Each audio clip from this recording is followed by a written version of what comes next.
Et bonjour à tous, c'est Blagops pour Poker Academy. On se retrouve en ma compagnie pour une évaluation en spin and go. Avant de commencer, j'ai mis quelques petites infos. Ce test s'adresse à tous les joueurs de spin, Expresso, Twister, SNG Jackpot, quel que soit votre niveau et votre buy-in. J'ai un petit peu mélangé. Vous verrez au fur et à mesure. Le but est de vous positionner au mieux sur votre niveau actuel, vos axes de progression et le contenu PA outils pouvant vous aider. Un mauvais résultat, ça fait pas de vous un mauvais joueur. Un bon résultat, ça fait pas de vous un joueur gagnant. Prenez de quoi noter vos points et n'hésitez pas à mettre en pause la vidéo si besoin de temps supplémentaire. Ne répondez pas au hasard, le but est de vous auto-évaluer afin de savoir quoi bosser. D'accord? Donc ça sert à rien de dire allez vas-y je tente ça ou je crois que c'est ça. C'est vous savez ou vous ne savez pas. N'essaie pas, comme dirait le maître. Hop, hop, et c'est parti. Vous, avez, vous allez avoir 5 secondes pour me définir quelle combinaison vous avez actuellement.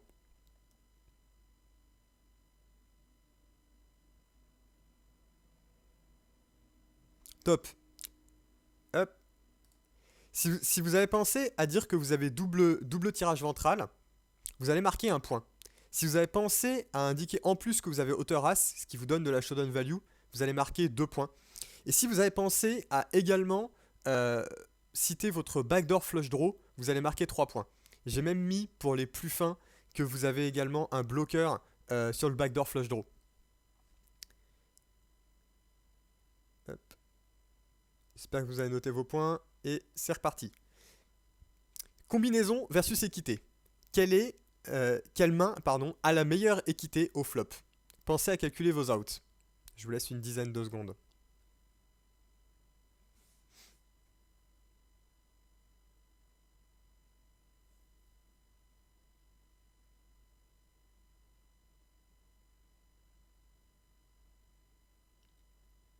Top.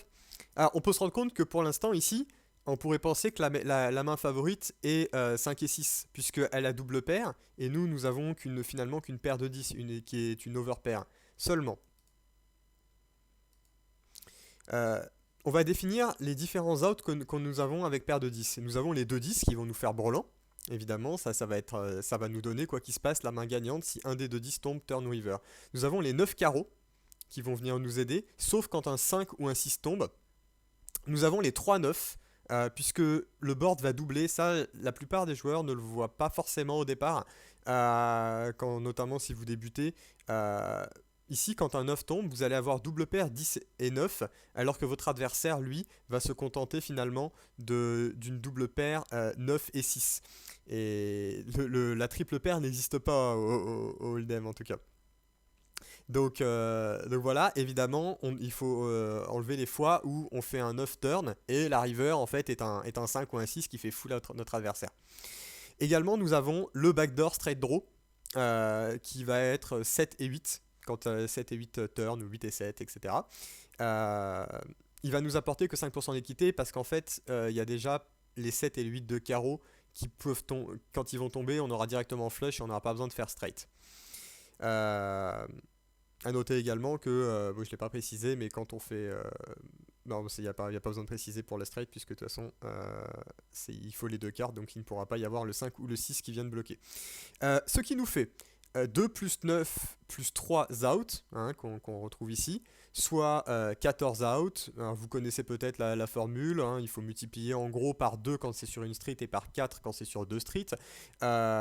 Donc on va multiplier par 4, on arrive à 56, on va retirer les faux, l'adversaire fait full, et nous descendons environ 52%, mais nous restons favoris face à sa double paire 5 et 6. Donc la main favorite était paire de 10. Petite précision, au-delà de 8 out, il est conseillé de plutôt utiliser sur 2 streets la formule out x 3 plus 8. Ça va vous donner votre équité approximative. Ici, vous seriez tombé sur quelque chose comme...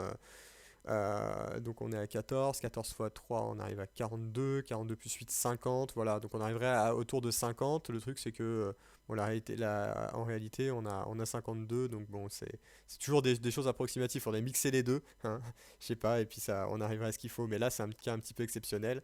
Et alors, si vous avez la main gagnante, euh, vous allez marquer un point, si vous allez avoir 2 points si vous avez déduit que vous avez 14 out. Ça, c'est un point assez important. Et vous avez des 3 points si vous estimez votre équité entre 51 et 54%. Et aucun point si vous avez mis 5 et 6 gagnants. Tout simplement. Vocabulaire. Combien de mots parmi cette liste connaissez-vous la définition? Donc VPIP et MinRaise. Je vous préviens tout de suite, on attribuera un point si vous avez les deux bons. D'accord? ISO, NAI, Limtrap et PropBet. Je vous laisse réfléchir. Si besoin, essayez de noter vous-même la définition. Ça se fait en quelques mots. Dites-vous juste est-ce que vous les connaissez ou pas.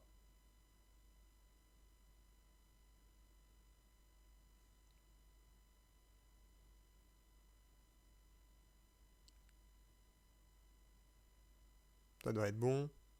Allez. Le VPIP, c'est le pourcentage du temps où l'on investit volontairement des jetons. Donc quand on est mis en blinde, ça ne compte pas, notamment quand on est en big blind et que notre adversaire nous limp. Si on décide de check, on n'a pas mis volontairement de l'argent. Par contre, si l'adversaire nous relance et qu'on décide de call, là on aura mis volontairement de l'argent. Sinon, c'est voluntary put dollar in pot, un truc comme ça. MinRaise, donc ça va être tout simplement une relance 2x, donc deux fois la grosse blinde. D'accord.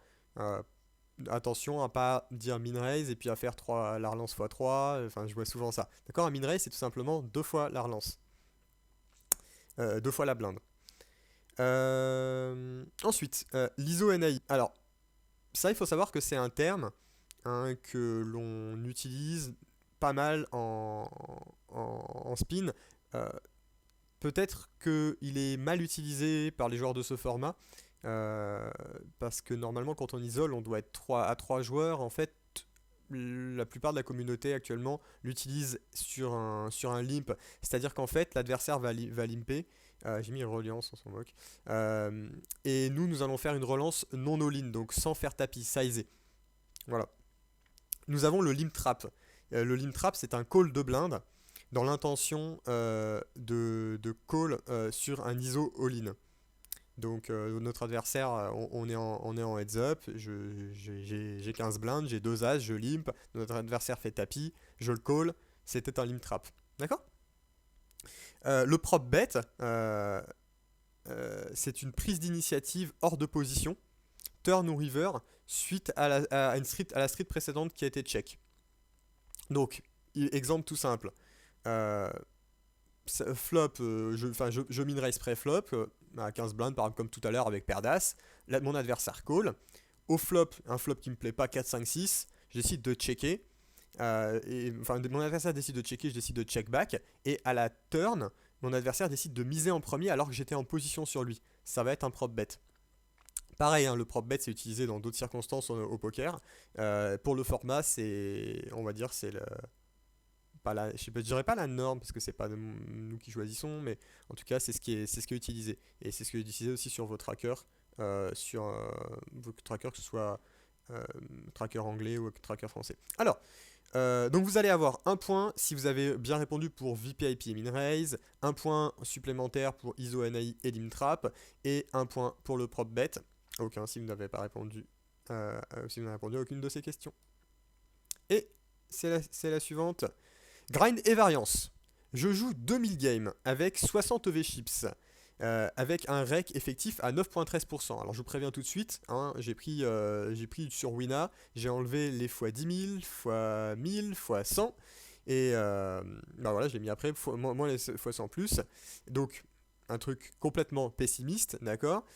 Hors rec back, mon swing hors rec back se situe entre moins 100 et plus 120 buy-in. Donc une perte, on est d'accord, de 100 buy-in et un gain de 120 buy-in. Ou entre une perte de 20 buy-in et un gain de 230 buy-in.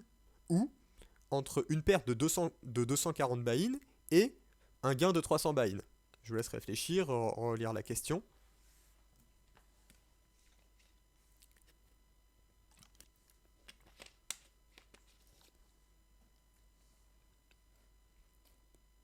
Allez, on tente. Celle-ci, vous avez le droit d'y répondre pas forcément au hasard, mais suivez votre instinct. Parce que vous allez pas faire des calculs. Hop. Mais n'oubliez pas qu'on n'est pas parti sur 7% de rec, hein. On est parti sur 9,13. Ce qui augmente pas mal les choses. Et on n'a pas pris le rayback qui rapporte 30% environ. Donc, c'est 30% de vos gains sont situés là-dessus. Et nous arrivons donc à la réponse 3. Et oui, effectivement, c'est un format qui pique. Quand on a un mauvais overship, 60, c'est bien, mais c'est pas non plus extraordinaire. Et si on enlevait le rakeback, eh ben on pourrait avoir une perte jusqu'à 240 buy-in. Donc pas les races, hein, pas les points, les miles, tout ça. On pourrait avoir une perte jusqu'à 240 buy-in. Alors le gros truc que vous voyez à côté, non, ce n'est pas une... je sais pas qu'est-ce qu'on pourrait dire que c'est. Ce n'est pas une nuée de guêpes. C'est tout simplement